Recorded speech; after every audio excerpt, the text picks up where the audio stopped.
constante, diferente a cero, genera un producto que es la masa inercial del cuerpo más la aceleración. Cuando estamos dentro de un movimiento circular o movimiento curvilíneo, nuestra aceleración pasa a ser la aceleración centrípeta. La aceleración centrípeta está dada por esta expresión. La aceleración centrípeta está dada por la velocidad escalar, ¿verdad? La velocidad escalar media al cuadrado dividido el radio de curvatura de la pista curvilínea.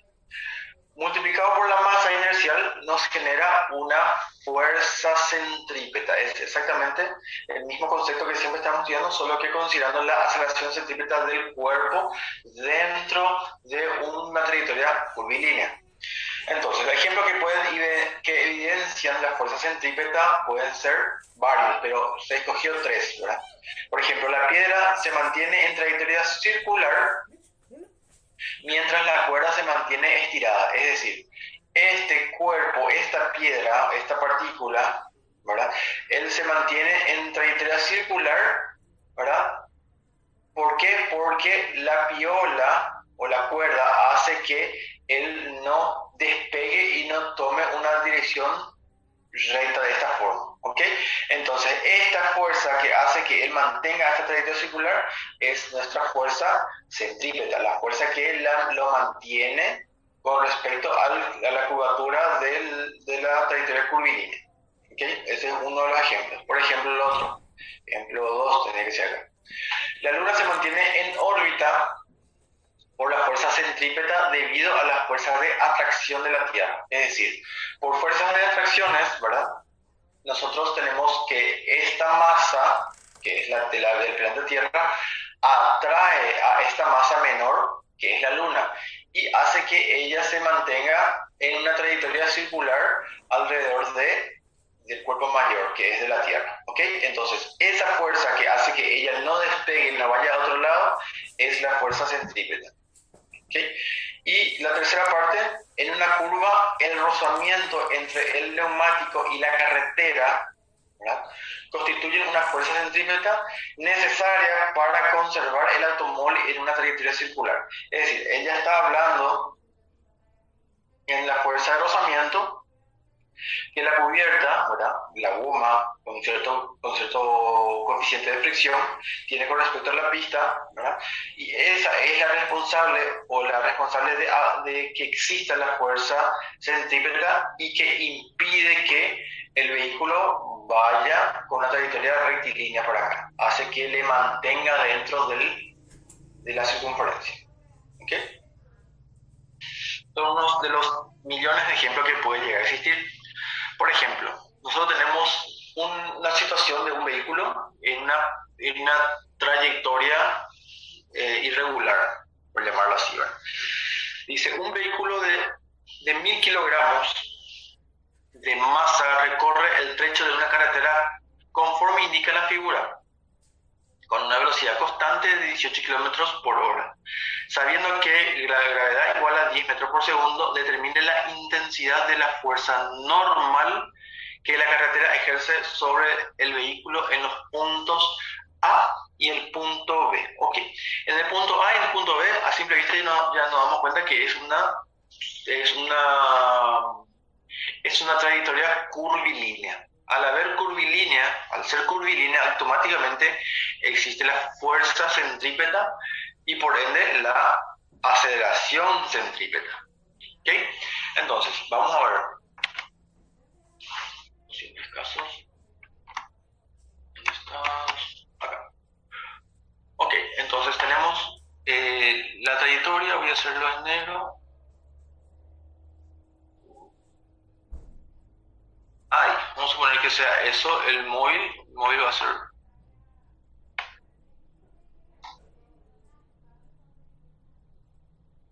Ok, este es mi vehículo acá y ese mismo vehículo está en la otra parte de la trayectoria también acá. Ok, entonces, quiere decir que esta curvatura tiene un centro de curvatura, que sería el centro de giro. La misma cosa ocurre con esto, donde nosotros ahí extraemos el valor del radio. Ok, entonces, qué me da el ejercicio como dato? El vehículo tiene masa de 1000 kilogramos y tiene una velocidad constante de 18 kilómetros por hora. Ok, la masa del vehículo es de 1000 kilogramos y la velocidad es de 18 kilómetros por hora. La gravedad, utilizar 10 metros por segundo al cuadrado. Ok, vamos a considerar entonces en la primera parte. Ok, la primera parte. Voy a llamarle 1. Primera parte. Perfecto, entonces yo hago, como él tiene una trayectoria de esta forma, entonces yo, ¿qué hago? Analizo el bloque, el cuerpo, ¿verdad? Analizo el bloque y cuáles son las fuerzas que actúan por ese cuerpo. Yo siempre tengo que calcular fuerza. Entonces, al tener masa, automáticamente tiene peso. Al estar apoyado por un plano, automáticamente tiene normal, fuerza normal. ¿Ok? Entonces, como él se está moviendo de esta forma, voy a ponerlo con verde. Él se está moviendo de esta forma, es el sentido del movimiento. Entonces, ¿qué es lo que yo tengo? Tengo la sumatoria de fuerzas con respecto a I, él se está moviendo de esta forma, es igual a la masa por la aceleración. ¿Ok? Él se está moviendo de esta forma, en una trayectoria curvilínea, siempre va a existir aceleración. No confundan por el hecho de compararlo con el eje coordenada x, y. ¿Por qué? Porque este no es una trayectoria horizontal, no es una trayectoria perfectamente lisa. No es lisa la palabra, no es perfectamente horizontal ni vertical. ¿Ok? Esta es una trayectoria curvilínea, entonces nuestro movimiento, en nuestro movimiento siempre va a haber una aceleración que es la aceleración centrípeta. Entonces siempre vamos a caer en la segunda ley de Newton. ¿Ok? Entonces, ¿qué yo tengo ahí? La sumatoria de las fuerzas va a ser el peso, ¿verdad? Recuerden que cuando él está en una trayectoria curvilínea, él tiene una aceleración centrípeta. Por ende, también tiene una fuerza centrípeta. ¿Okay? Entonces, este peso, este vector peso, aporta al movimiento o está a favor del movimiento de ese cuerpo dentro de esta trayectoria curvilínea. Entonces, por ese motivo, yo lo considero como positivo al peso. ¿Ok? Porque aporta a que el cuerpo se esté moviendo, no le está frenando, por decirlo de alguna forma. Ahora, la fuerza normal sí. La fuerza normal está totalmente en contra a la aceleración centrípeta, entonces por eso lleva negativo. ¿Ok? Es igual a la masa por la aceleración. ¿Ok? Y la aceleración centrípeta yo sé que es la velocidad al cuadrado por el radio. Yo sé eso por conceptos de movimiento rectilíneo uniforme. Entonces acá yo ya le puedo poner velocidad al cuadrado sobre el radio de la curvatura. Ok, ¿cuál es mi incógnita? Mi incógnita es determinar la intensidad de la fuerza normal en los puntos A y B. Ok, entonces aquí yo tengo mi incógnita.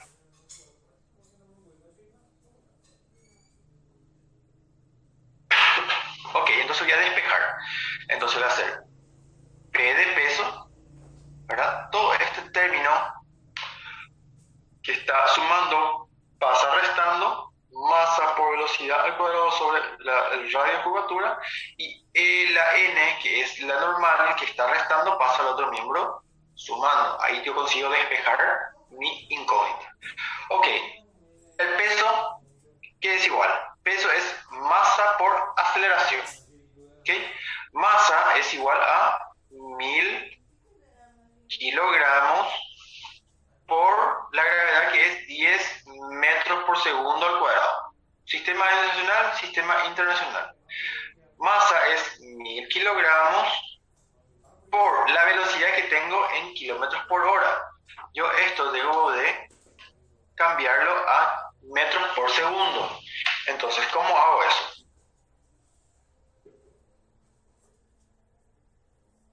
18 por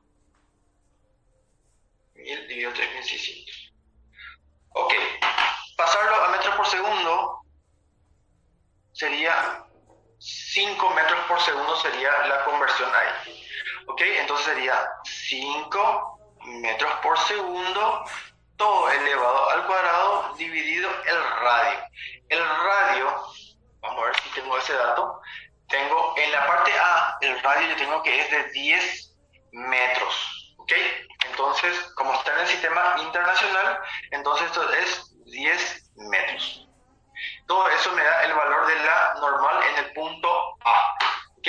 Entonces hago con la calculadora esa parte, hago 1000 kilogramos por 10 menos 1000 kilogramos por 5 al cuadrado, todo eso dividido 10. Ok, me sale una velocidad, el valor, una intensidad de la normal de 7500 newtons. Normal es fuerza, por ende está medido en newtons. ¿Ok? Entonces este es el ítem A de mi ejercicio.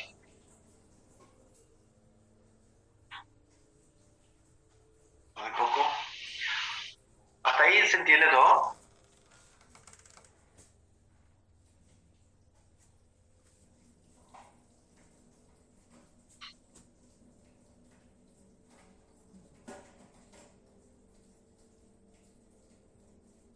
Sí, peso igual a Newton. A ver, acá tengo unas preguntas.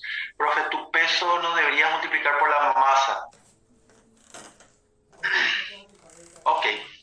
De hecho, el peso, voy a poner acá. Ok, acá que tengo. Acá hice mi análisis de fuerzas. Ok, ¿se entiende hasta ahí?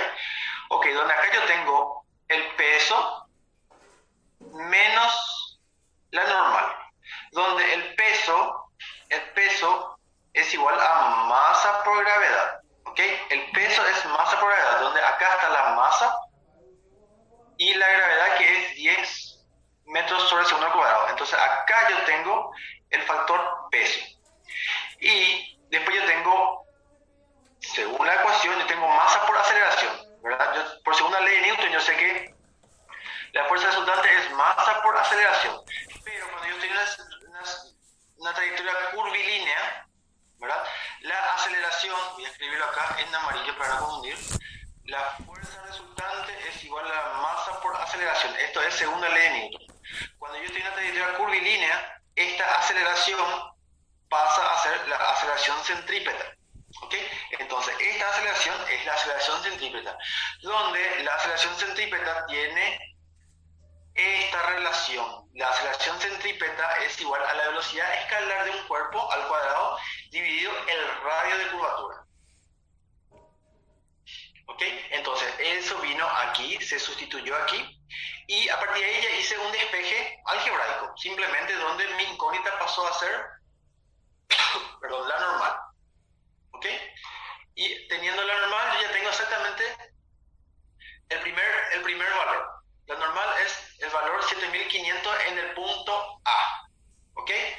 Ahora quiere saber la normal en el punto B. Necesito saber en el punto B. Aquí. Básicamente es la misma historia, pero no es la misma historia. Vamos a analizarlo porque siempre hay que analizar. Ok. Voy a partir el otro hoja para hacer más pulcro, chiquitito por lo menos. Este es mi vehículo. Ok. En este punto yo tengo el peso y tengo la normal. Ok. Pero mi radio de curvatura, mi centro de curvatura está exactamente en este punto. Este es el radio. ¿Ok? Bueno, entonces, a partir de acá yo comienzo a hacer sumatoria de fuerzas en I, ¿verdad? Porque tengo en I, tengo las fuerzas, igual a la masa por aceleración. Siempre es masa por aceleración. ¿Por qué? Porque yo estoy en una trayectoria curvilínea. Cuando existen curvas, siempre va a existir el factor aceleración centrípeta, siempre. Ok, entonces voy a calcular aquí. Si mi aceleración siempre apunta al centro de curvatura, ok, entonces yo puedo decir que la normal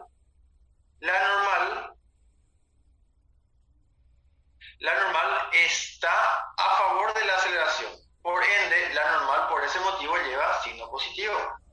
Y en este caso, la fuerza P está en contra a la aceleración centrípeta, entonces por eso lleva negativo. Igual a la masa del cuerpo por la aceleración centrípeta. ¿Ok? Sí hay movimiento, David. Hay movimiento, solo que me manda calcular exactamente en el punto B, en el punto más bajo, aquí. ¿Ok? En el punto más bajo aquí, yo solamente tengo estas fuerzas. Cuando yo comienzo a moverme por acá, yo ya tengo fuerza normal que es perpendicular al movimiento y ya comienza a ver los componentes en sí, ¿verdad? Pero como me pide exactamente el punto más bajo, que sería el punto B, ¿okay? Entonces yo considero la fuerza normal y el peso. Perfecto. Ok, ¿cuál es mi incógnita? Mi incógnita siempre es la normal. Perfecto, entonces voy a despejar la normal. La normal está dada por la masa del cuerpo por la aceleración centrípeta menos más peso. ¿Okay? La normal es igual a ¿qué? A la masa del cuerpo por la velocidad lineal o escalar al cuadrado sobre radio de curvatura más la masa por la gravedad. Eso me representa al peso. Ok, quiero ser un poco más elegante. Masa es igual a velocidad al cuadrado sobre R más gravedad. Perfecto. Ok, ¿qué hago acá? La normal es igual a ¿qué? A 1000 kilogramos por 18 kilómetros por hora, que sería 5 metros por segundo, que sería 25 metros al cuadrado, segundo al cuadrado, sobre radio. Ok, perfecto. Voy a mirar mi radio. Mi radio en este punto vale 20. Vale 20 metros. 20 metros. Más gravedad, 10 metros por segundo al cuadrado. Ok, metros va con metros y queda metros sobre segundo al cuadrado más metros sobre segundo al cuadrado. Entonces son dos cantidades que sí se pueden efectuar. Entonces sería 25 sobre 20 más 10 por 1000. ¿Ok? Entonces, me salió un valor de 11.250 ¿qué? Metros sobre segundo al cuadrado por kilogramo, automáticamente me da newton. ¿Ok? Recuerden que un newton es igual a kilogramo por metro sobre segundo al cuadrado. ¿Ok? Entonces, ¿qué tengo acá? Tengo metros sobre segundo al cuadrado, ¿verdad? Aquí. Y multiplicado por kilogramo, automáticamente me resulta en newton. Entonces, respondiendo a la pregunta que tengo, la normal cuando el móvil está en el punto B es de 11.250 newton y cuando está en el punto A son 7.500 newton. ¿Cuál es la diferencia uno con el otro? Directamente el radio de curvatura. El radio de curvatura de la trayectoria curvilínea. ¿Ok? ¿Se entiende? Yes.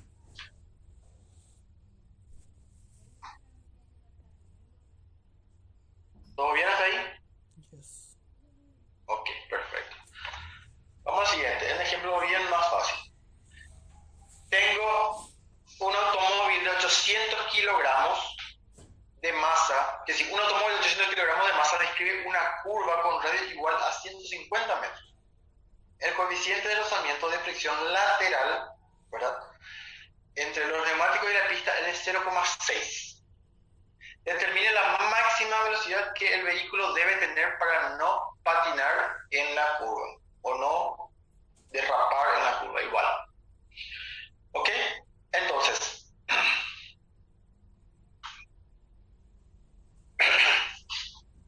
¿qué es lo que yo tengo que definir ahí? ¿Cuál es la máxima velocidad para el cual el móvil...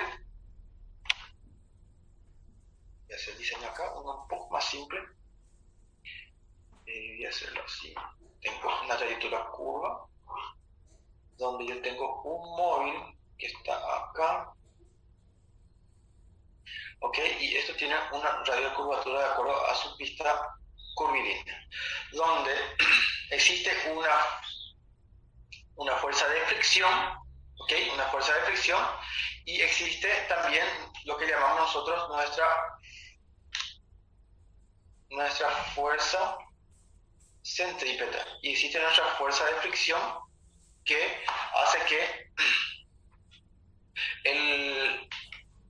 el móvil no salga despedido de esta forma. ¿Okay? Entonces, dice, ¿cuál es la máxima velocidad que el móvil puede andar sin que él salga despedido acá? ¿Okay? Porque si aumenta la velocidad, obviamente la fuerza de fricción no va a ser suficiente para retenerlo y él va a salir despedido, va a salir patinado. Ok, entonces, ¿qué quiere decir eso? Quiere decir que la fuerza de fricción, ¿verdad?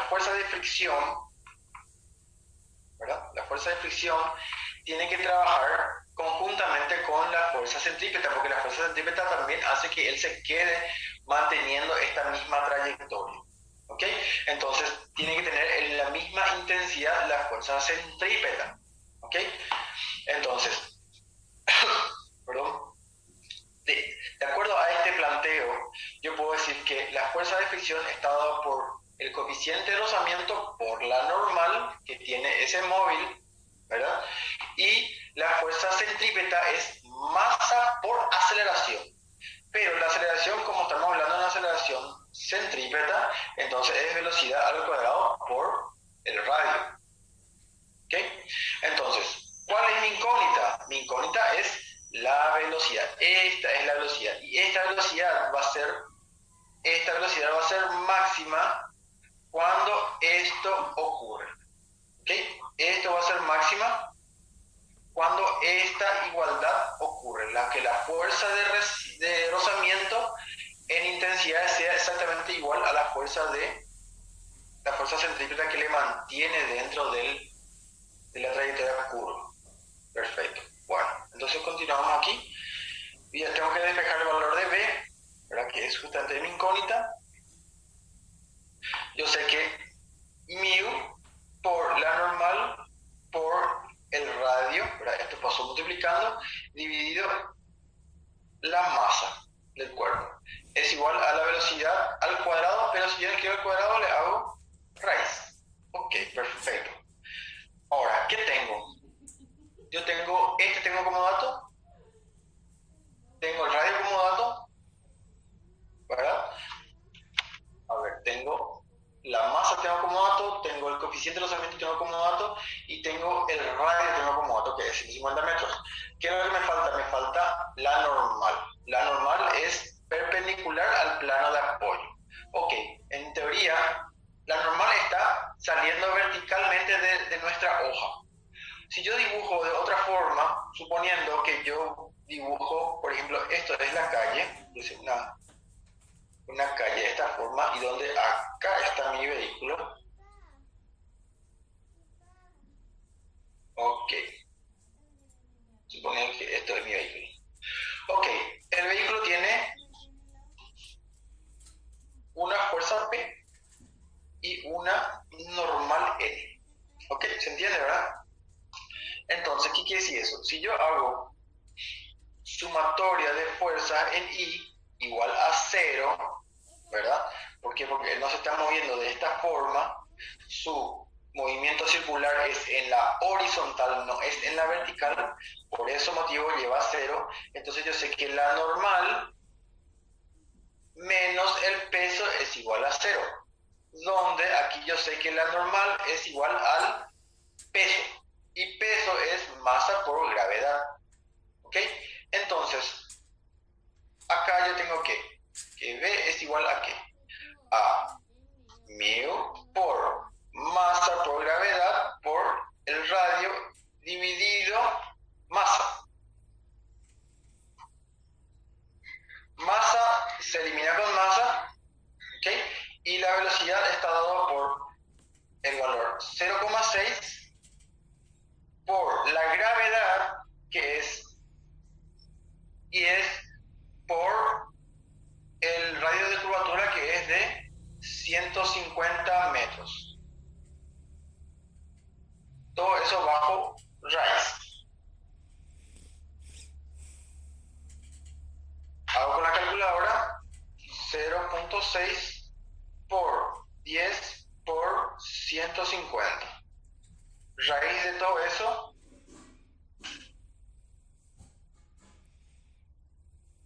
velocidad es 30 metros por segundo.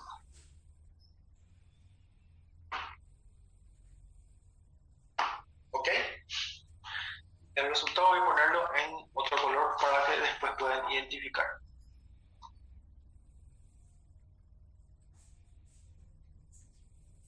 Entonces esto es considerado como la velocidad máxima antes de derrapar.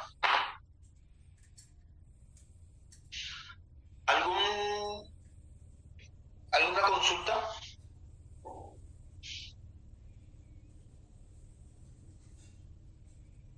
¿Se entiende todo? ¿Todo ok?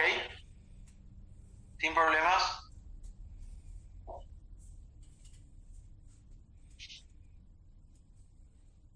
Ok. Perfecto. Vamos a partir del siguiente contenido. Entonces, esta es la respuesta. 30 metros por segundo antes que comience al principio, profe, ¿por qué igualamos las dos fuerzas? Perfecto. Vamos a volver a esto. Bueno, el ejercicio nos dice lo siguiente. Dice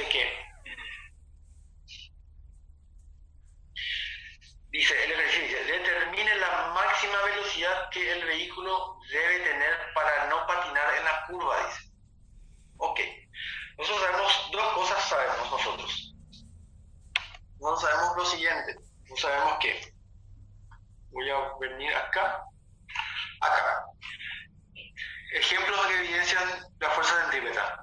En una curva, el rozamiento entre los neumáticos y la carretera constituye una fuerza centrípeta necesaria para conservar el automóvil en una trayectoria circular.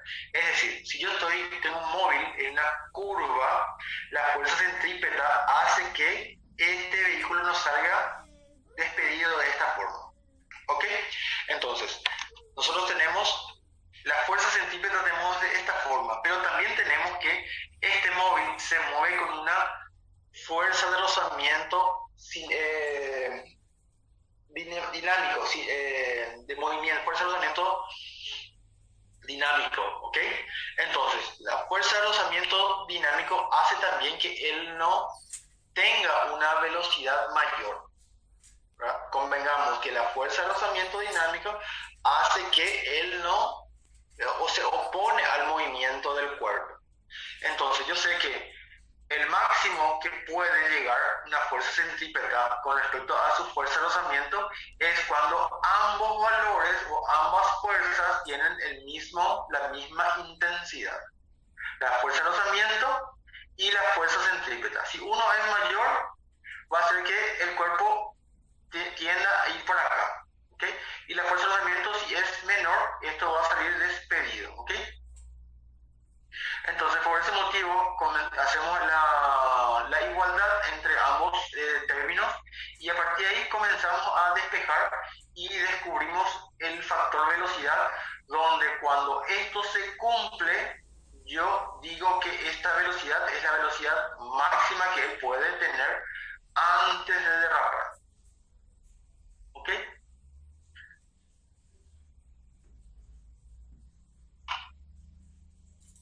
¿Sin problemas?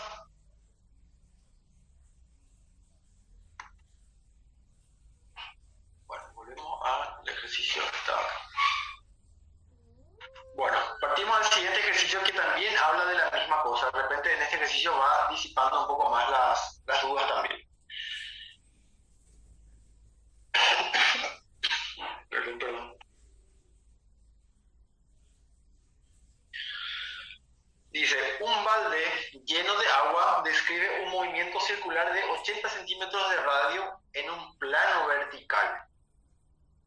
Considerando que la gravedad es igual a 10 metros por segundo al cuadrado, determine la velocidad mínima a partir del cual el agua no cae del balde en el punto más alto de la trayectoria. ¿Ok? Es algo parecido, pero con una cierta diferencia.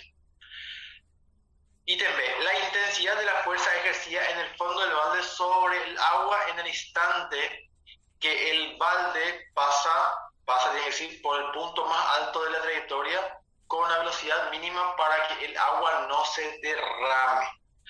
Ok, voy a volver a leer todo de vuelta solamente para entrar en contexto. Dice que existe un balde lleno de agua que está describiendo una trayectoria vertical, una trayectoria circular vertical, con un radio de 80 centímetros de distancia.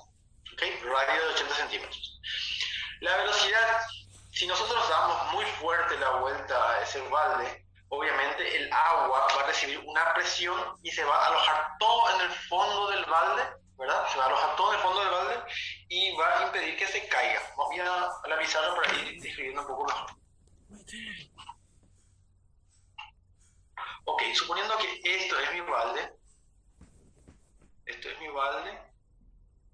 ok, balde, y acá existe una persona que está haciendo girar esto así, de esta forma. Ok, existe agua en el fondo del balde, y esto gira tan fuerte que el agua permanece en el fondo del balde mientras él se queda girando, ok. ¿Qué quiere saber? ¿Cuál es la velocidad mínima de tal modo que el agua no comience a caerse? ¿Se entiende? ¿Cuál es la velocidad mínima que el agua impide que se caiga? Ok, entonces, ¿qué tenemos que hacer? Exactamente eso es lo que está pidiendo. Si yo analizo desde el punto de vista del balde, voy a volver a dibujar acá un poco más grande, ok, y donde yo tengo el agua aquí, esto es el agua. Ok, si yo analizo exactamente acá en el fondo del balde, ok, entonces ¿qué yo voy a tener? Yo tengo que el balde en este punto, debido a la masa del agua, tiene un peso. ¿Okay? El peso siempre va horizontal para abajo. ¿Okay? Vertical para abajo, perdón. Vertical para abajo siempre forma 90 grados con la horizontal. Ok, yo tengo esta cuerda, ¿verdad? Al hacer una vuelta muy grande, el agua hace que tenga una cierta presión. Acá existen presiones del agua con respecto al fondo del balde. Entonces, si esta es la presión que imprime el agua cuando está girando a una cierta velocidad, ¿eso qué quiere decir? Quiere decir que aquí existe un fondo que impide que él salga para afuera, ¿ok? Entonces, ¿qué quiere decir eso? Quiere decir que existe una fuerza normal que él impide que salga volando para afuera, ¿ok? En este caso, la fuerza normal coincide con el peso del agua o del balde, ¿ok? Mientras esto se cumpla movimiento, ¿ok? Cuando esto exista movimiento ahí. Ok, entonces, ¿qué tengo que hacer? Exactamente en este mismo punto, cuando está en el punto más alto de su trayectoria, yo voy a hacer mi análisis. De hecho, ya está hecho el análisis aquí, ¿verdad? El peso y la normal de esta forma. Entonces yo hago sumatoria de fuerzas con respecto a I es igual a la masa por la aceleración centrípeta. ¿Ok? Estamos en movimiento circular. ¿Ok? Entonces, ¿qué yo tengo ahí? Yo tengo que mi balde se está moviendo de esta forma, entonces automáticamente yo tengo una aceleración centrípeta que apunta siempre al centro de curvatura. ¿Okay? Entonces, analizo mis dos vectores. Este vector está a favor de la aceleración, sí está. Entonces aporta, entonces es signo positivo. La normal aporta al movimiento, también aporta al movimiento. Perfecto. Y eso todo es igual a ¿qué? Es igual a la masa que tiene el conjunto de esto por la aceleración centrípeta, donde la aceleración centrípeta sabemos que es velocidad al cuadrado sobre radio de curvatura. ¿Ok? Entonces, ¿qué pasa aquí? Voy a hacer el análisis. Este es el cálculo exactamente en este punto. Ahora dice, ¿cuál es la velocidad mínima? ¿Cuándo ocurre la velocidad mínima antes que el agua comience a caer? ¿Ok? Recuerden que el agua solamente se queda aquí debido a una cierta presión que existe debido al movimiento. Si a medida que la velocidad comienza a disminuir, la presión del agua en el fondo del balde va a comenzar a disminuir también. ¿Ok? Entonces, ¿cómo yo sé cuándo esta velocidad es mínima? Cuando prácticamente la presión aquí es cero. ¿Ok? Exactamente antes de que el agua comienza a caerse. Entonces, ¿qué quiere decir eso? Quiere decir que exactamente en este punto, la presión que ejerce el agua con respecto al fondo del balde es cero, es decir, la presión es cero. Entonces, ¿qué quiere decir eso? Quiere decir que esta normal es igual a cero. Exactamente cuando es cero, la presión que va hacia acá también es cero. ¿Ok? Recuerden, la presión no es un vector. Para este caso no consideramos como un vector. ¿Ok? La presión es igual a la fuerza que ejerce debido al movimiento el agua con respecto al fondo del balde. Ok, cuando la presión desaparece, también desaparece la fuerza de reacción. ¿Ok? El agua deja de apretar el fondo del balde, entonces por eso esto pasa a ser cero. Es exactamente el momento cuando la velocidad es mínima antes de caer, antes que el agua comience a caer. ¿Ok? Entonces, partiendo desde esta premisa, yo considero que para que esto sea mínimo, esto es cero. Entonces, a partir de ahí yo digo que el peso es igual a ¿qué? A la masa por la velocidad mínima al cuadrado sobre el radio. ¿Ok? Entonces, ¿qué yo quiero? Velocidad mínima. Entonces voy a multiplicar. Velocidad mínima es igual al peso por el radio. Peso por el radio dividido la masa. Todo eso bajo el índice radical. ¿Por qué? Porque tengo velocidad como al cuadrado. Esto es mínimo. Ok, peso es igual a ¿qué? A masa por gravedad por el radio dividido masa. Masa se puede simplificar con masa. Y yo tengo el dato de la gravedad es 10 metros por segundo al cuadrado por el radio. El radio tengo como dato que es de 80 centímetros. Pasado a metros, 0,8 metros. Todo eso bajo el índice radical y eso me tiene que dar el valor de la velocidad mínima. Donde la velocidad mínima, si no con la calculadora, me sale que es 0.8 por 10 raíz cuadrada. 10 por 0.8.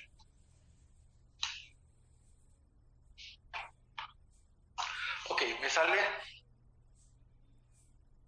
2,828 metros sobre segundo.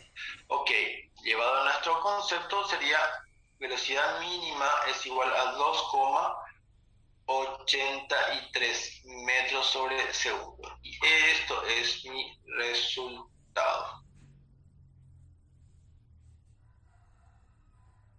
¿Ok?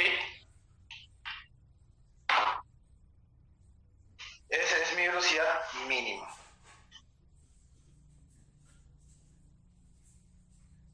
¿Consultas?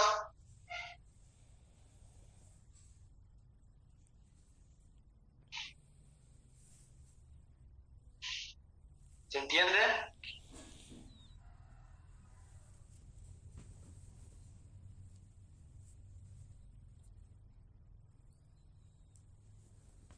Que sería igual a 2 raíz de 2. Perfecto. Si haces 2 raíz de 2, de hecho, el resultado del libro aparece como 2 raíz de 2.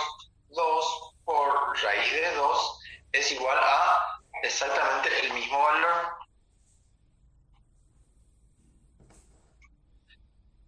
El resultado del libro es esto, solo que llevado a la parte decimal, luego tenemos 8, donde nosotros ya consideramos 2,83 metros sobre segundo. Y este pasa a ser nuestro resultado. ¿Ok?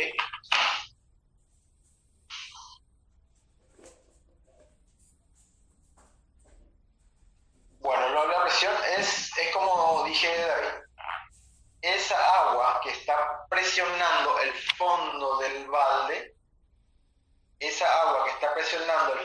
balde, tiene que desaparecer esa presión del fondo del balde, de tal modo que al desaparecer la presión del fondo del balde, la fuerza normal deja de existir. ¿Por qué? Porque la fuerza normal es una reacción. ¿Ok? Acción y reacción. Ok, cuando la fuerza de reacción deja de existir, entonces la normal pasa a ser cero, no existe la reacción.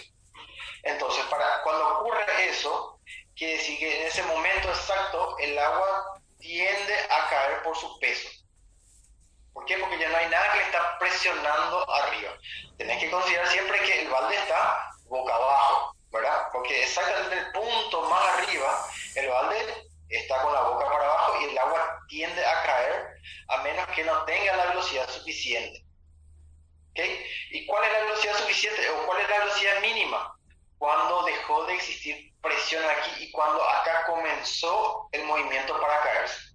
Ese es el movimiento mínimo que necesita para que el agua permanezca todavía ahí. A partir de acá él comienza a ganar velocidad de vuelta, ¿verdad? Y es un ciclo cerrado. ¿Ok? Entonces ese es el planteo para la velocidad mínima. ¿Se entendió, Stephanie? ¿De dónde salió ese 2 raíz de 2?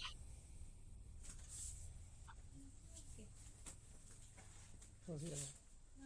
Así es. Ok, magnífico.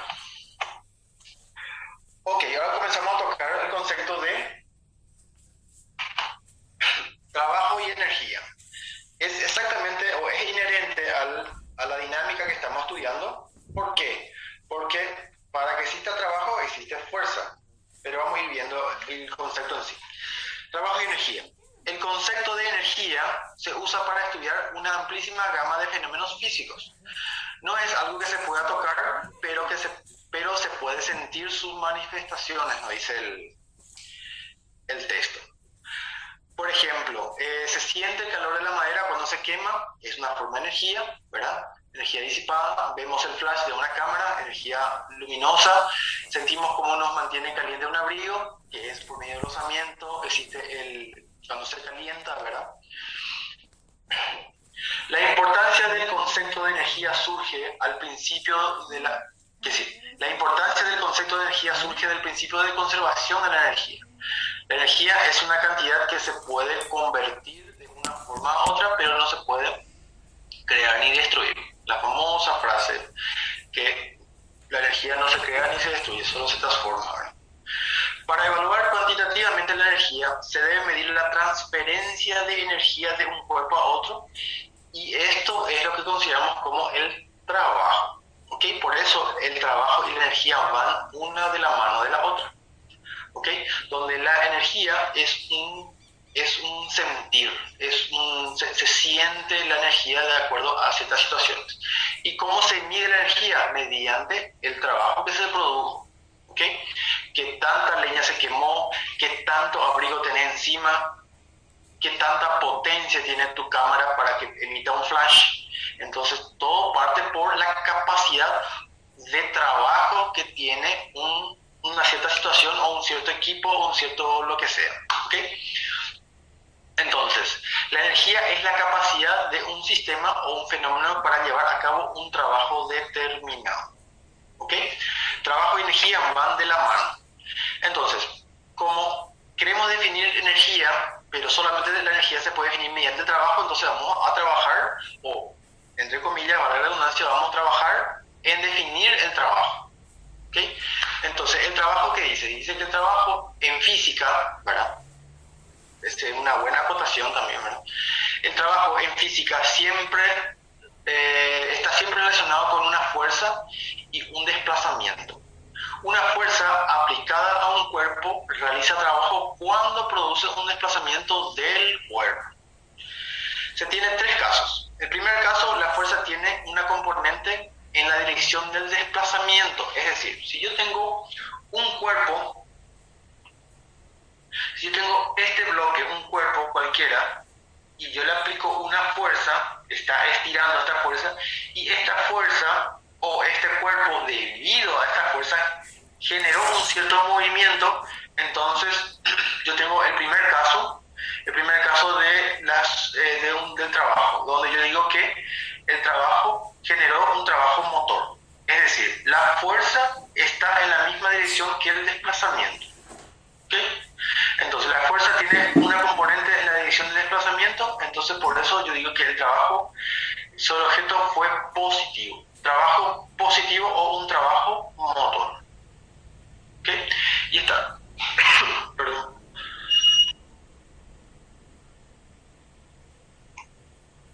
Donde yo puedo decir que el trabajo está dado por la fuerza en su componente paralelo al desplazamiento, ¿verdad? La fuerza paralela al desplazamiento es la que genera el trabajo. Es decir, si yo tengo una fuerza oblicua, donde esta fuerza oblicua genera dos componentes, una horizontal, la otra vertical. La fuerza horizontal es la fuerza paralela al desplazamiento. Esta es la fuerza que produce trabajo. La fuerza perpendicular no produce trabajo. ¿Por qué? Porque no produce desplazamiento. Solo por eso. ¿Ok? Este es el primer caso, entonces, trabajo motor o trabajo positivo. Tenemos el segundo caso. Cuando la fuerza tiene una componente opuesta a la dirección del desplazamiento. ¿Ok? Entonces, la fuerza que tiene una componente opuesta a la dirección del desplazamiento es considerado como un trabajo negativo. ¿Por qué? Porque la dirección de la fuerza es contraria a la dirección del desplazamiento. ¿Ok? Pero siempre la fuerza tiene que ser paralela al desplazamiento, por más que tengan direcciones contrarias o sentidos contrarios. ¿Ok? Si la fuerza tiene sentido contrario al desplazamiento, el trabajo se dice que es un trabajo resistente. ¿Ok? Trabajo motor es un trabajo positivo y un trabajo resistente es un trabajo negativo. ¿Ok? Pero siempre la fuerza es paralela al desplazamiento. Y el tercer caso es lo que estamos diciendo. La fuerza es perpendicular a la dirección del desplazamiento. Cuando tenemos un desplazamiento y la fuerza es perpendicular al desplazamiento, entonces la fuerza es perpendicular a la dirección, la fuerza no realiza trabajo. ¿Okay? Esta fuerza no realiza trabajo sobre el cuerpo. De forma más general, cuando la fuerza actúa sobre un cuerpo, tiene una componente perpendicular al desplazamiento del objeto. Dicha componente no efectúa trabajo sobre el objeto. Son los tres casos posibles: trabajo motor, trabajo resistente y no produce trabajo. ¿Por qué? Porque están en relación a 90 grados la fuerza con el desplazamiento. ¿Ok? Conceptos teóricos. También el trabajo se puede calcular mediante sobre funciones geométricas, no hay funciones, sobre figuras geométricas, mejor dicho. ¿Ok? Donde si yo tengo las componentes X e Y, donde la abscisa es representar la posición y la ordenada representa la fuerza o la intensidad de la fuerza, entonces si yo tengo la intensidad de una cierta fuerza, una fuerza constante, ¿verdad? Y desde el punto A existió un desplazamiento hasta el punto B, entonces el área bajo esta curva, o en este caso esta recta, es igual a el cálculo del trabajo. En otras palabras, como yo tengo acá un rectángulo, ¿verdad?, formado por estos dos factores, entonces yo tengo que el área de este rectángulo es largo por ancho. Ok, largo es la distancia y el ancho es la fuerza. Ok, largo por ancho o fuerza por distancia, que me da exactamente igual al valor del trabajo. Entonces, el área bajo la curva es lo mismo que tener el área. Ok. Unidad de medida. La unidad de medida del trabajo del sistema internacional es el joule. El joule equivale al newton por metro. De hecho, acá yo puedo ver, yo sé que fuerza es newton y la distancia está medida en metros en el sistema internacional. Si el trabajo es el joule, entonces joule está relacionado por el producto de newton por metro. Es exactamente lo que me dice acá. Newton por metro me da un joule. ¿Ok? En el sistema internacional. Ejemplo. Un bloque de 10 kilogramos se mueve en línea recta sobre una mesa lisa, en posición horizontal, bajo la acción de una fuerza variable que actúa en la misma dirección del movimiento. Ok. Me dice que ya que existe una fuerza y esa fuerza está en la misma dirección que el movimiento. Automáticamente yo ya sé que es un trabajo motor. ¿Okay? Calcule el trabajo realizado por las fuerzas cuando el bloque se desplaza del origen hasta el punto X igual a 5. ¿Ok? ¿Qué quiere decir eso? Yo tengo el comportamiento de una fuerza. Esto es el comportamiento de la fuerza y esto me mide el desplazamiento. Perfecto, yo tengo una fuerza que es variable. Para cada punto, él tiene un punto diferente. ¿Ok? Es una fuerza variable. A medida que pasa, él va variando y él comienza a crecer hasta este punto. A partir de acá, la fuerza pasó a ser constante, igual a 10. ¿Ok? 10 este valor. Pero llegó un punto, una distancia 3, que la fuerza comenzó a decrecer otra vez, hasta que llegó a ser negativa y pasó y se cambió de sentido. De positivo pasó a negativo, es decir, que la fuerza cambió de sentido. ¿Ok? Hasta un cierto punto y después comenzó a cambiar otra vez, cambió de sentido otra vez y comenzó a subir de vuelta. Ok. ¿Cuál es? A ver qué pide. Calcule el trabajo realizado por la fuerza cuando el bloque se desplaza del origen hasta el punto X igual a 5 metros. Ok, para que sea más fácil, como yo tengo una curva dentro del plano cartesiano, entonces yo voy a, para que sea más fácil, yo voy a calcular por medio de área bajo la curva. Donde entonces yo le llamo trabajo, work, ¿verdad? 1, trabajo 2, trabajo 3 y trabajo 4.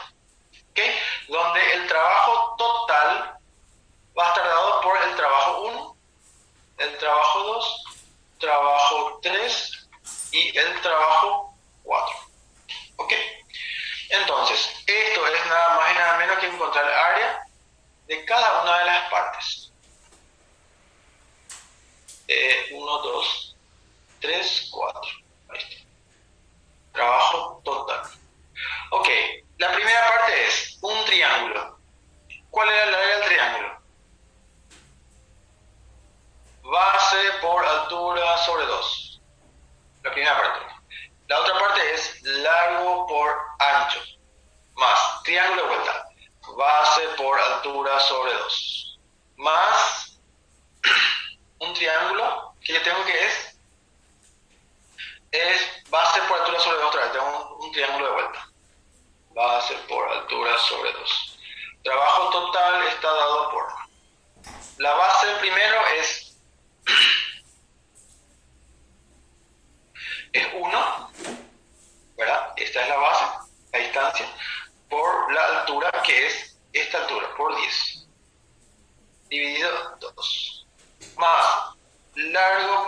ancho. El largo voy a llamarle 10 por el ancho, que es este menos este. Pasa a ser 3 menos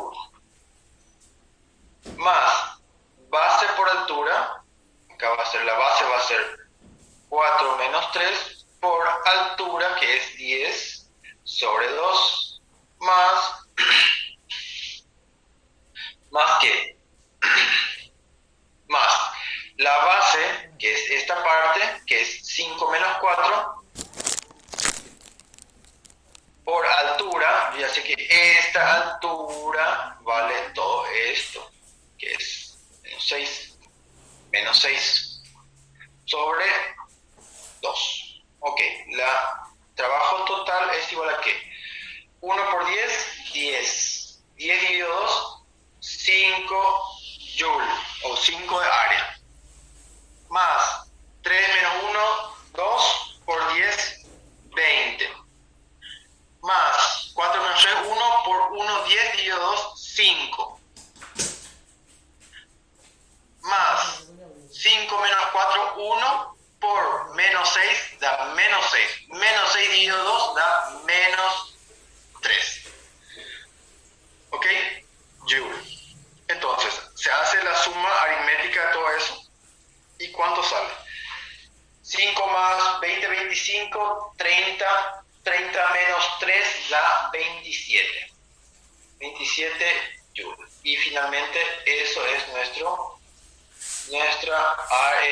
el área bajo la curva, ¿verdad? Que es igual a nuestro trabajo total realizado por dicho cuerpo o dicho bloque. ¿Ok? ¿Se entiende? La respuesta tengo como 27 joules. ¿Algún inconveniente?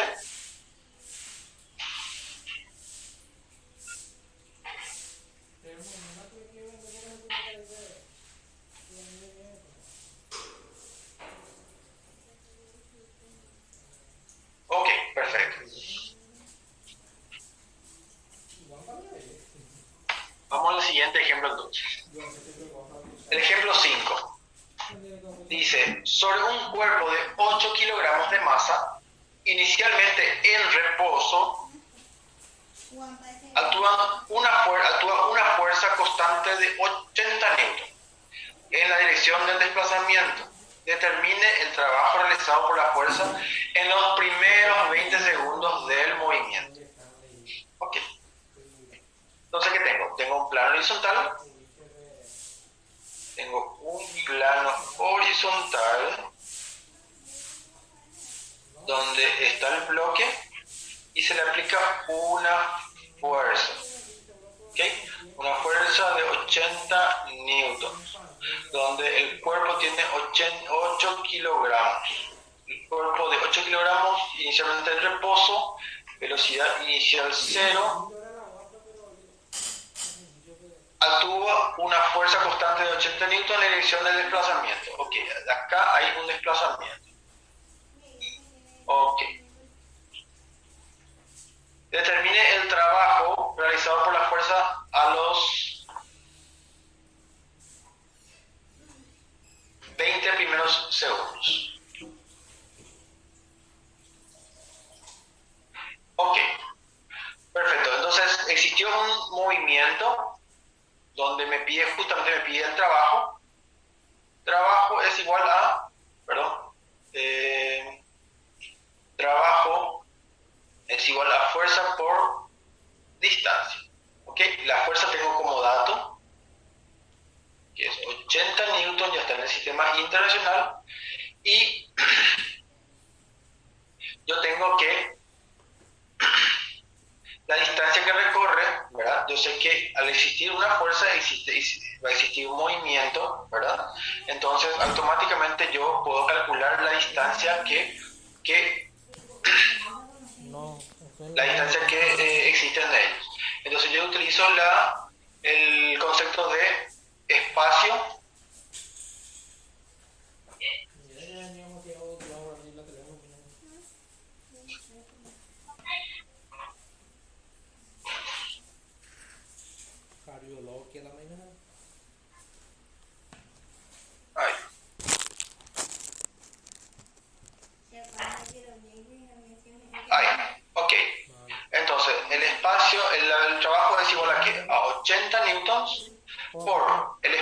inicial, yo considero que es el comienzo de su movimiento, entonces es 0, el cuerpo se encuentra en reposo Aquí más o menos ya medianos a otros días. por tiempo es igual a 0 más un medio aceleración. Ok, entonces, ¿cuál es la aceleración ahí? Yo sé que la fuerza que está teniendo este cuerpo es igual a masa por la aceleración, ¿ok? Donde la fuerza es igual a 80 newtons, igual a la masa que es de 8 kilogramos por la aceleración que tiene ese cuerpo, ¿ok? Entonces, a partir de acá yo puedo sacar que la aceleración es igual a ¿qué? A 80 dividido 8, ¿ok? Por el tiempo al cuadrado. ¿Y cuál es el tiempo? El tiempo me manda a calcular a 20 segundos. Ok. Ahí, de esta forma. Perfecto. Entonces, haciendo con la calculadora, tengo lo siguiente. Tengo que es igual a 80 por paréntesis, un medio por 80 sobre 8, cierro paréntesis, por 20 al cuadrado. Tengo que es que el trabajo realizado es de 160.000 joules. ¿Ok? Ese es el trabajo total realizado por esa fuerza de 80 newtons sobre un bloque de 8 kilogramos de masa, ¿verdad? Y a los 20 segundos, ¿cuánto fue el trabajo total realizado debido a que existió movimiento? ¿Ok? ¿Todo bien? ¿Se entiende? ¿Alguien tiene alguna duda? Muy fácil.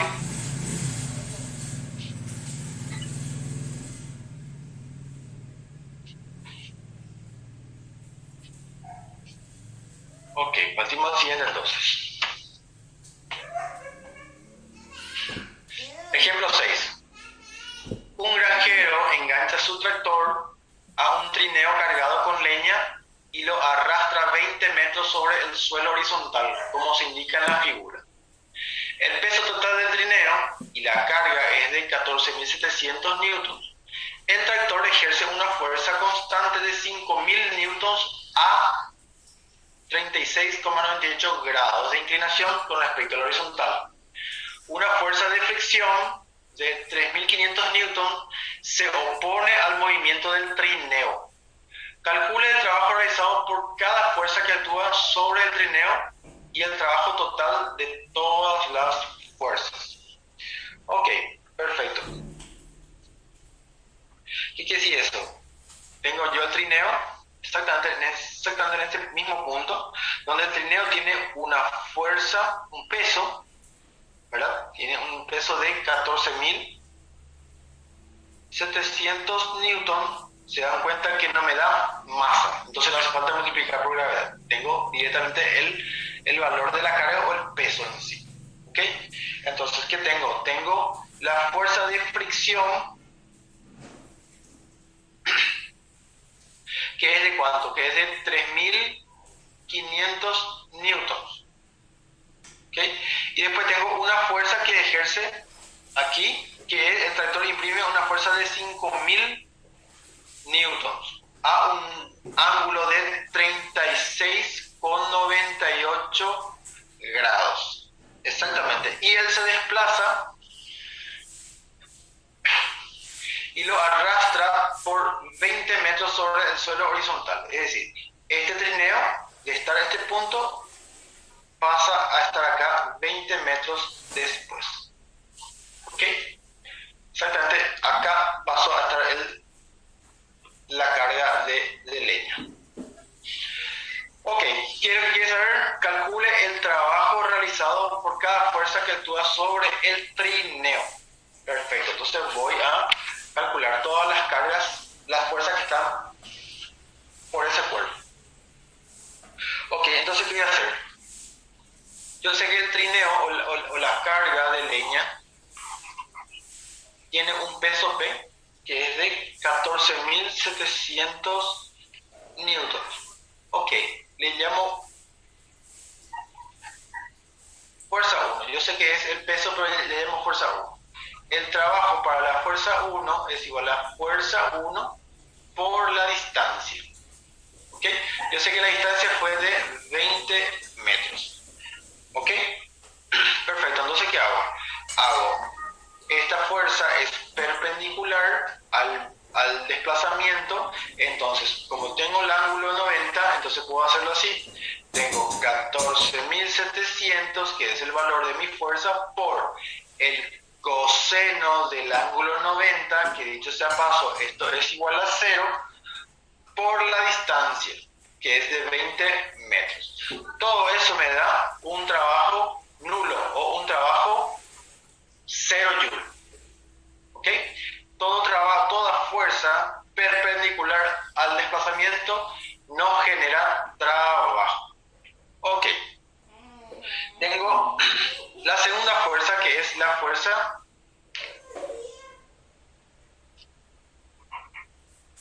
de rozamiento.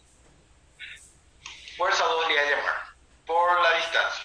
La fuerza 2 va a ser la fuerza de rozamiento, que es de 3.500 joules, 3.500 newton, ahí, por el coseno. ¿Cuál es el ángulo? ¿Cuál es el ángulo que existe con respecto al movimiento? El ángulo que existe al movimiento es igual a 180 grados. Entonces sería 180 grados por el movimiento. Ok, entonces sería 3.500 por el coseno de 180 por 20. Entonces me da un trabajo un trabajo resistente de 70.000 joules o 70 kilojoules. Es la misma cosa. ¿Ok? Trabajo 3. Es el trabajo del trineo, que tengo exactamente esta fuerza. ¿Ok? Esa es la fuerza del tractor, vamos a llamarlo así, con un ángulo de 36,98. 36,98, perfecto. Ok, entonces, trabajo 3, fuerza 3 por distancia. Ok, la fuerza 3 es igual a ¿cuánto? Es igual a 5.000 newtons por el coseno. Voy a hacer el versor acá, la fuerza del tractor con respecto a X para que me genere trabajo, por el ángulo, o del ángulo 36,98, por la distancia recorrida de 20 metros. Ok, entonces sería 5.000 por coseno de 36,98 por 20 metros. Me da un valor de 79.884,55 joules. ¿Ok? Entonces son los trabajos que realizaron todas esas fuerzas. Ese es en ítem A. En ítem B me pide calcule el trabajo realizado por cada fuerza que actúa sobre él y el trabajo total. Ese sería el ítem B, el trabajo total. Y el trabajo total sería la sumatoria de todos los trabajos. Trabajo 1 más trabajo 2 más trabajo 3. ¿Ok? Entonces, ¿qué sería? Sería la sumatoria de trabajo 1 sería 0 más el trabajo 2 es menos 70.000 joules o 70 kilojoules, ¿okay? Kilojoules, más 79.884,55 joules.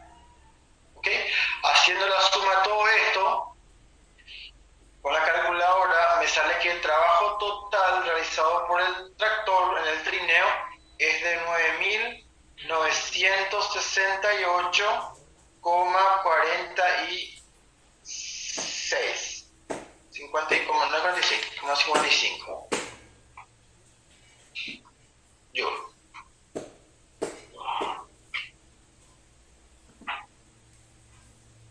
¿Ok?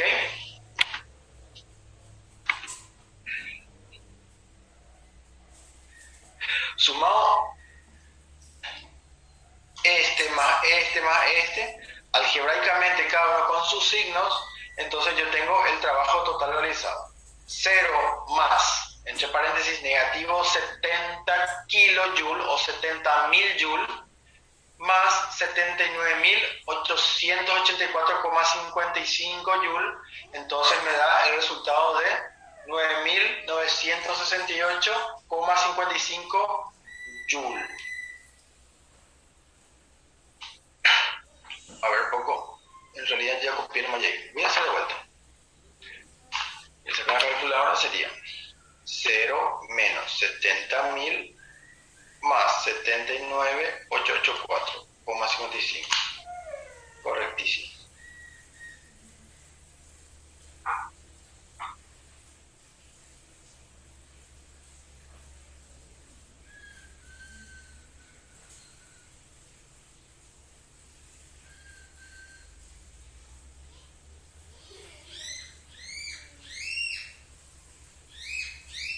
Ahí está. Corrigiendo un poco.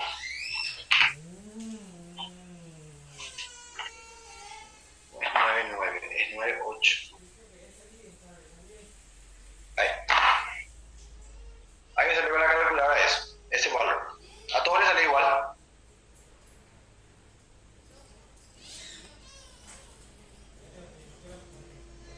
Ok, perfecto. Bueno, vamos al siguiente entonces, a ver qué hora es. Tenemos tiempo todavía.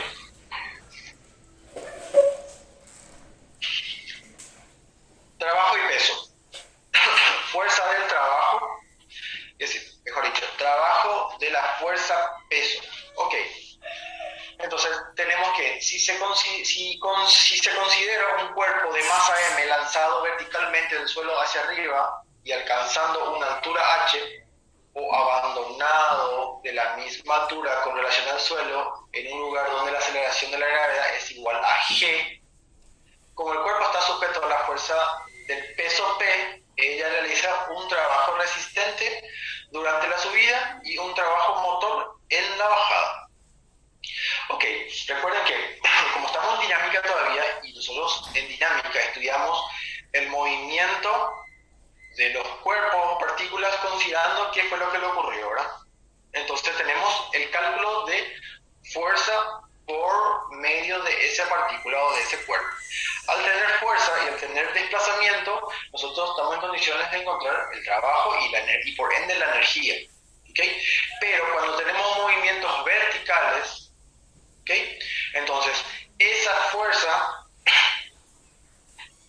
es la fuerza generada por la fuerza gravitatoria o, en otras palabras, el peso.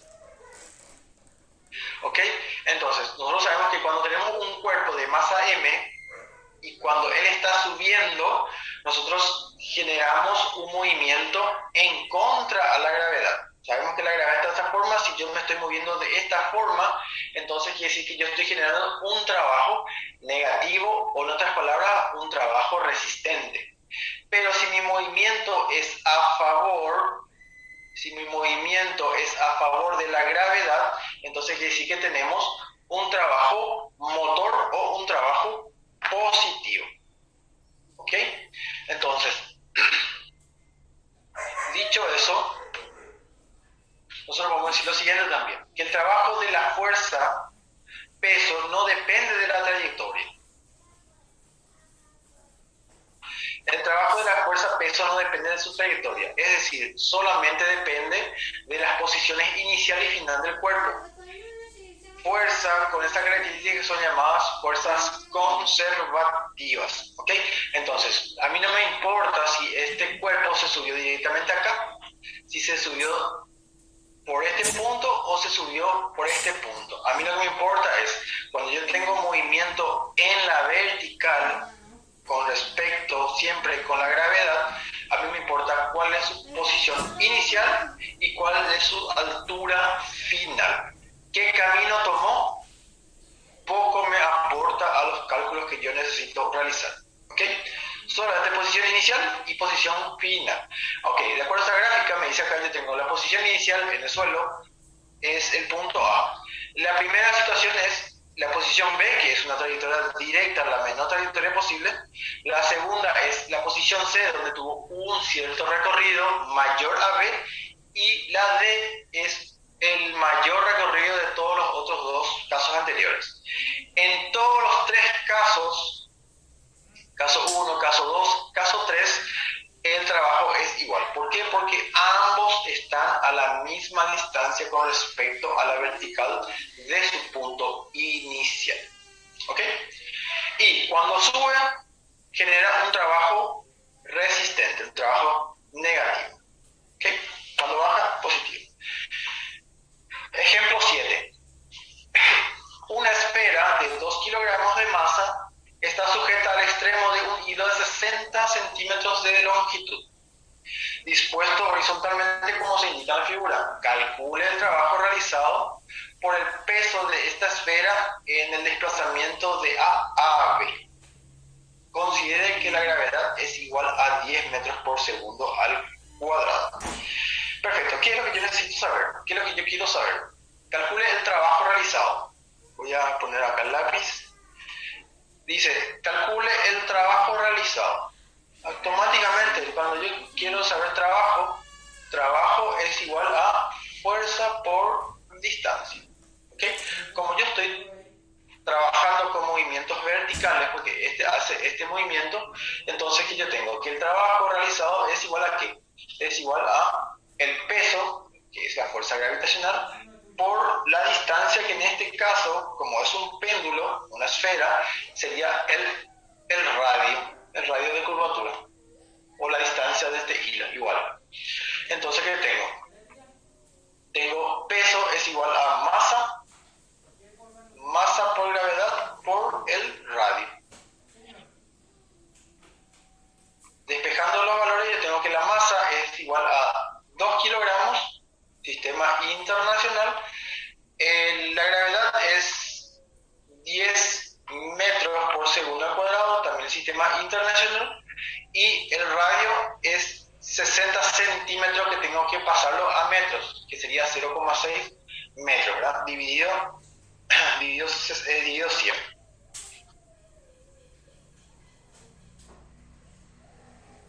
Ok, haciendo todo eso con la calculadora, vuelvo a hacer de vuelta.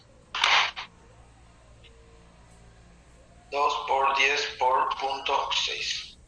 Serían 12 joules.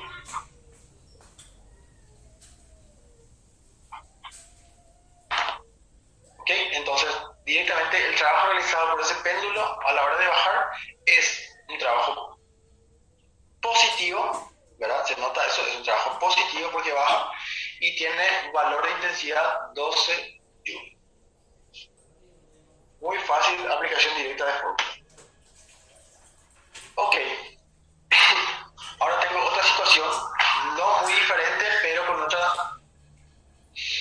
otra presentación del problema. Ejemplo 8. El carrito indicado en la figura tiene 100 kilogramos de masa. Calcule el trabajo realizado para llevarlo desde el punto A al punto B. ¿Cuál es la velocidad? Que sí, con una velocidad constante. Adopte G igual a 10. El carrito indicado en la figura tiene 100 kilogramos de masa, calcule el trabajo. Ok. Para llevarlo del punto A al punto B. Obviamente, del punto A al punto B, el punto inicial sería esto y el punto B sería exactamente eso, sería el punto B. No importa la trayectoria, lo que importa es la posición en la vertical de esa forma. ¿Ok? Entonces, ¿qué tengo que hacer? Yo sé que trabajo es fuerza por distancia. ¿Ok? Trabajo es fuerza por distancia. Yo sé que este cuerpo tiene un peso, un peso Ya te dije, me escuchaste, ya te dije. de masa por gravedad.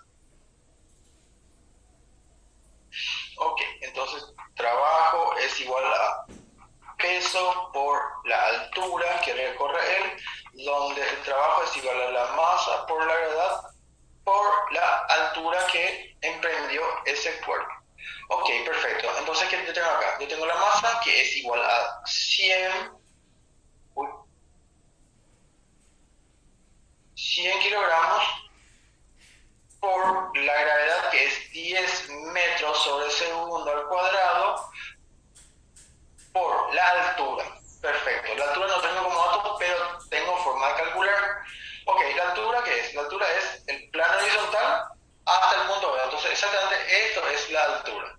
Como yo tengo este triángulo rectángulo donde ya me indica que acá es 90 grados, ¿ok? Entonces, ¿qué yo tengo que hacer? Yo puedo hacer por funciones trigonométricas. Yo sé que el triángulo, el tangente del ángulo 60 dentro de este triángulo rectángulo es igual a ¿qué? Es igual al cateto opuesto sobre la adyacente. ¿Ok? Donde aquí yo puedo decir que la altura es igual a ¿qué? A 10 metros por la tangente del ángulo de 60 grados. ¿Ok? Todo eso es altura. Ok, haciendo con la calculadora, yo tengo 100 por 10 por 10 por tangente de 60. Ok, entonces, ¿qué tengo? Tengo un trabajo de 17.320,51 joule. Ok, perfecto. Ahora, ¿qué tengo que saber? ¿Es un trabajo motor o es un trabajo resistente? ¿Ok? Entonces yo sé que este es un trabajo resistente porque la gravedad está trabajando de esta forma y su movimiento es de esta forma, o su fuerza es de esta forma. ¿Ok? Entonces esto es un trabajo resistente.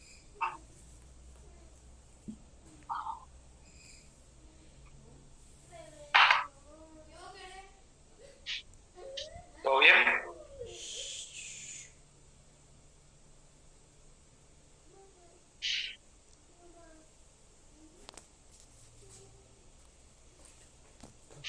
¿Están ahí? ¿Están entendiendo? ¿No tienen dudas? Es muy fácil.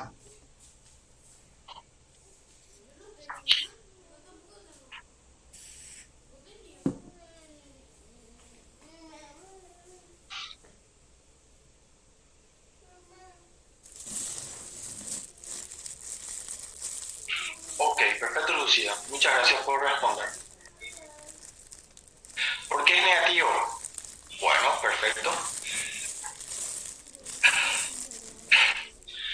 Es negativo, Lucía, perdón, Amalia. ¿Por qué? Porque este está generando un movimiento en contra al movimiento. Vamos a ir a la diapositiva, solamente para aquí. ¿Ok? Entonces, ¿qué me dice acá? El cuerpo, como el cuerpo está sujeto a una fuerza P, ella realiza un trabajo resistente durante la subida. Es decir, cuando el cuerpo sube, está en contra a la gravedad. ¿Ok? Cuando él sube, cuando su movimiento es para arriba, eso quiere decir que él está haciendo un movimiento o un trabajo negativo con respecto al peso y a la gravedad. ¿Ok?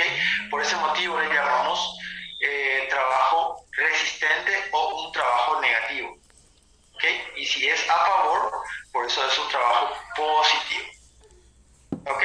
¿Se entiende, verdad? Ok.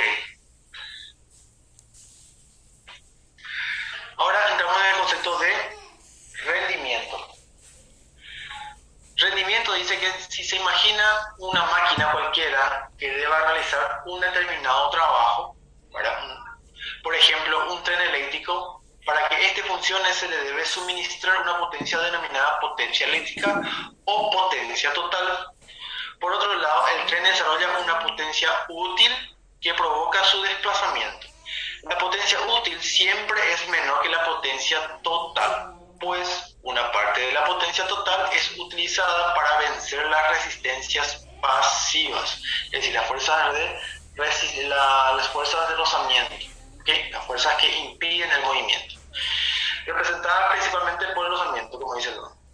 A la porción de la potencia total que es pérdida se denomina potencia disipada. Ok, en otras palabras, la potencia total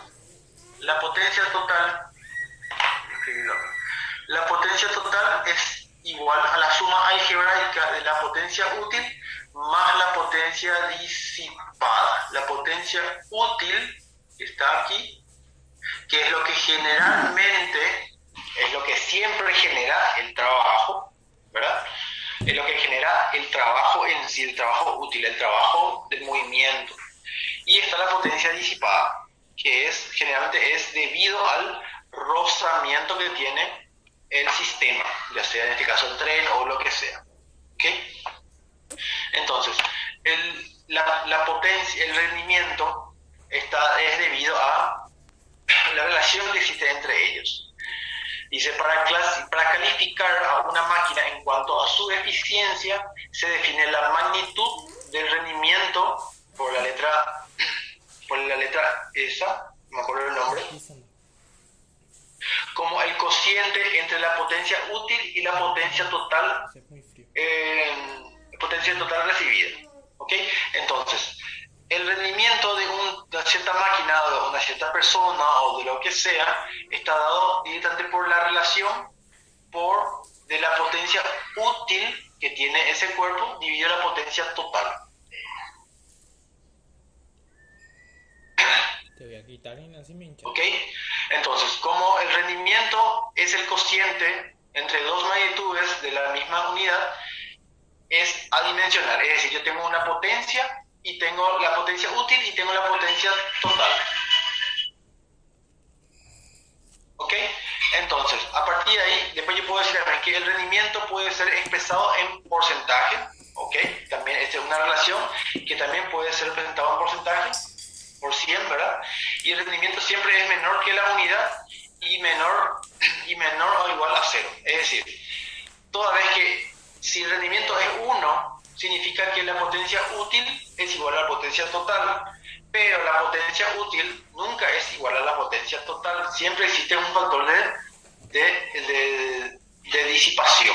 ¿Okay? Entonces, por eso dice que el rendimiento siempre es menor a 1. ¿Okay? Siempre este valor es mayor a este. ¿Ok? Entonces,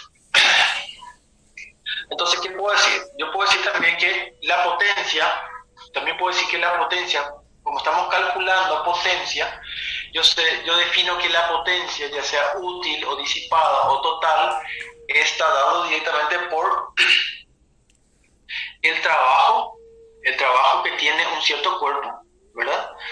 Por el tiempo en el cual él desarrolla ese trabajo. Eso es la potencia que tiene un cuerpo. ¿Ok? Entonces, en otras palabras, la potencia es la capacidad de realizar un cierto trabajo a menor tiempo. ¿Ok? Voy a retroceder un poquito. ¿Qué es eso, básicamente? ¿Ok? Entonces, nosotros a partir de este concepto vamos a ir desarrollando otros dentro del ejercicio directamente. ¿Ok? Entonces, la potencia es el trabajo por unidad de tiempo, donde el trabajo está medido en joules, el tiempo está medido en segundos, y esto me genera una unidad que es el watts o vatios. ¿Ok? Entonces, la potencia está medida en vatios o watts, directamente representado de esta forma. A ver, poco, ¿será que mi diapositiva que implica eso no? Bueno, no sé qué pasó en la diapositiva que explicaba exactamente esta parte. De todos modos, cuando voy a alzar este material al Classroom voy a incluir de vuelta, no sé por qué se me borró ahora, pero la lámina donde aparece la explicación de qué es la potencia, ¿verdad? Pero básicamente es eso. Ok, vamos a ir desarrollando ejercicios para aplicar este concepto. Dice, en una casa el agua se extrae de un pozo de 12 metros de profundidad con auxilio de un motor de 6 kilowatts. Me da la potencia de ese motor. Determine el rendimiento del motor si para llenar un tanque de 9.000 litros transcurre el tiempo de 1 hora, siendo gravedad igual a 10 metros por segundo y la densidad del agua es igual a 1 kilogramo por litro. ¿Ok? Entonces, ¿qué es lo que voy a ir calculando ahí?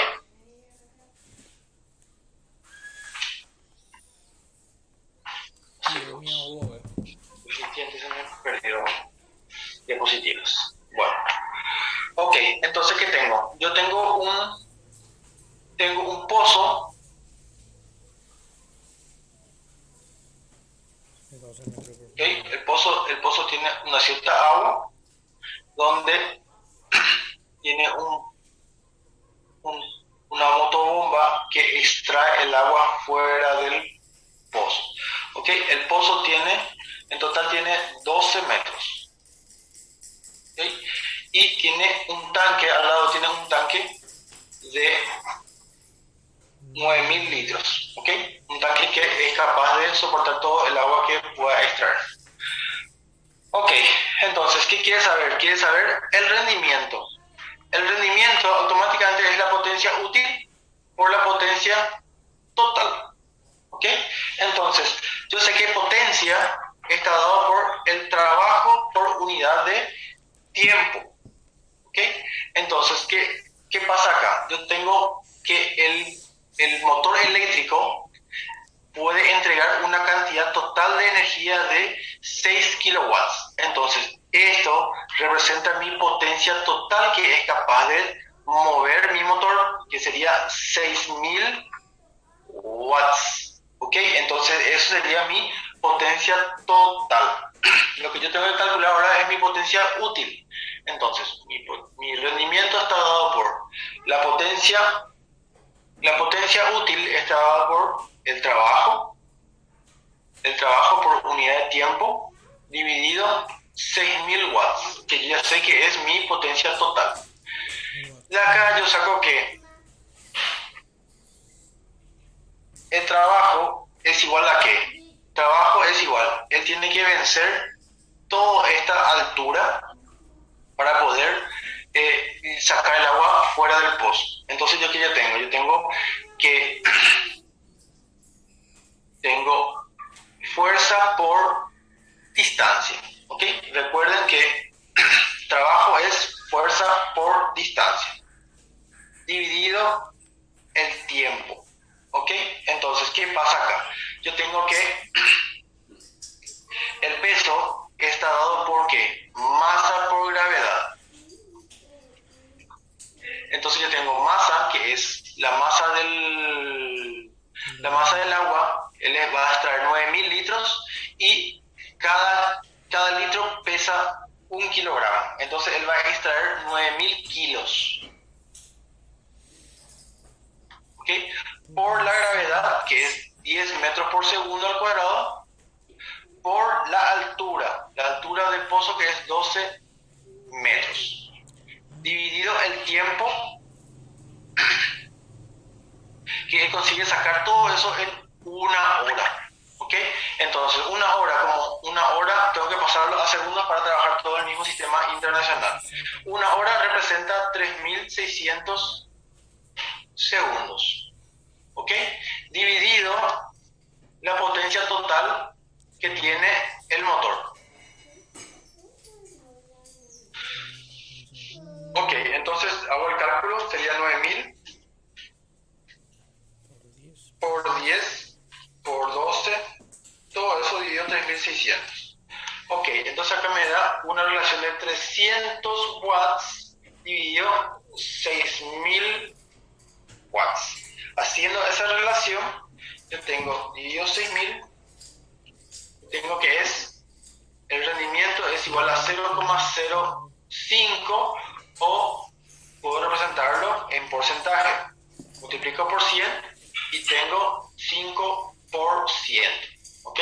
Cualquiera de los dos puede ser representado el resultado del ejercicio. ¿Ok? ¿Se entiende? A ver qué hay acá en el chat. Sí, hay una lámina, Darling, sí. Hay una lámina que se me escapó, no sé de dónde fue, pero voy a restituirla para poder salir al Classroom, ¿sí? Hay una lámina que se me escapó. Entonces voy a sacar de otro archivo y voy a completar de vuelta. Ok, este ejercicio todo bien, ¿se entiende?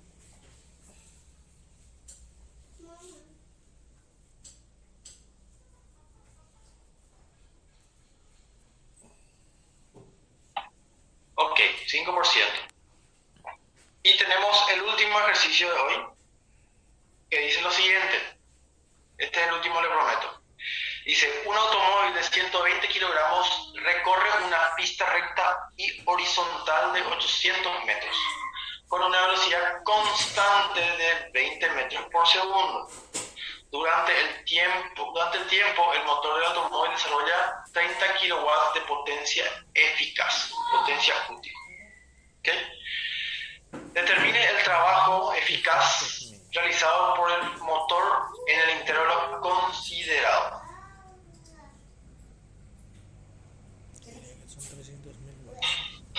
Un automóvil de 120 kilogramos recorre una pista recta y horizontal de 800 metros con una velocidad constante de 20 metros por segundo. Durante el movimiento, el motor del automóvil desarrolla 30 kilowatts de potencia. Potencia no tiene que ser ahí.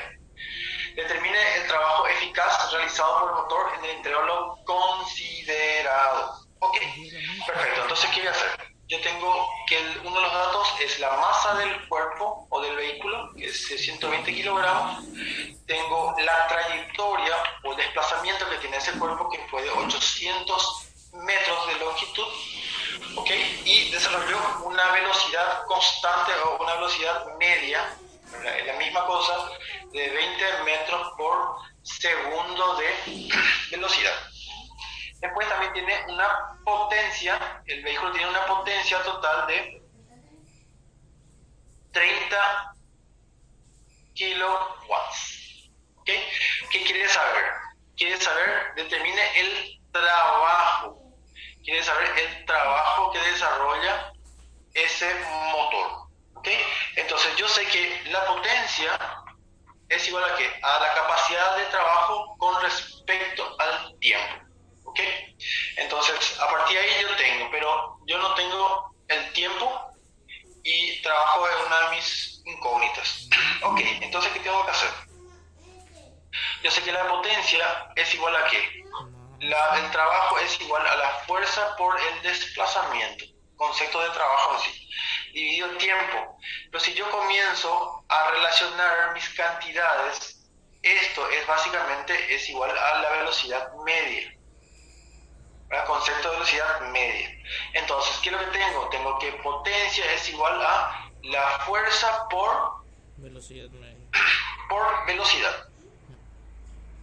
¿Ok? Entonces, ¿qué es lo que yo quiero? Yo necesito trabajo. ¿Ok? Entonces, el trabajo está dado por fuerza por distancia. Distancia yo ya tengo como dato, la fuerza me falta por calcular. Entonces aquí yo voy a despejar Fuerza. la fuerza.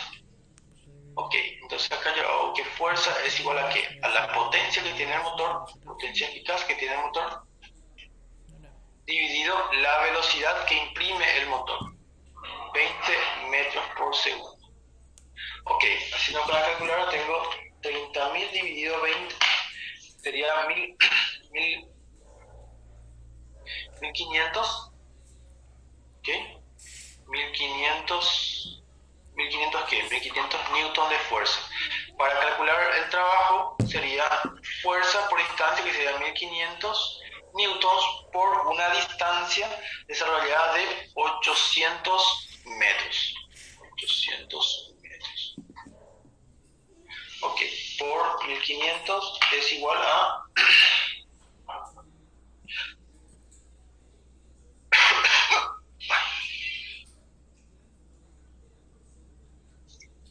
sería 1500 por 800. Sería entonces, el trabajo sería de 1200 joules. O, en otras palabras, sería básicamente estos tres, les reemplazo por el prefijo kilojoule. Entonces, básicamente sería esto el resultado final del ejercicio.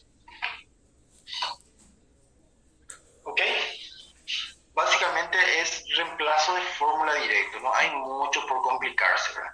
De repente la parte de las leyes de Newton sí hay más para complicarnos porque tenemos plano inclinado, tenemos consideraciones para velocidades máximas, velocidades mínimas, entonces para fuerzas centrípetas tenemos que ir considerando, ahí de repente hay más inconvenientes. Pero cuando trabajamos con trabajo, energía y potencia, y por ende rendimiento, entonces prácticamente esto es reemplazo de fórmulas. El gran problema en este caso, en esta parte de la unidad, es la interpretación, ¿ok? Es cuestión de ir leyendo un poco más de teoría y aplicando mucho a la parte de ejercicios. No lo hagan nada en forma de memoria, ¿ok? Entonces, con esto terminamos la segunda parte y la próxima clase hacemos la tercera parte para concluir la unidad 3 del programa de física.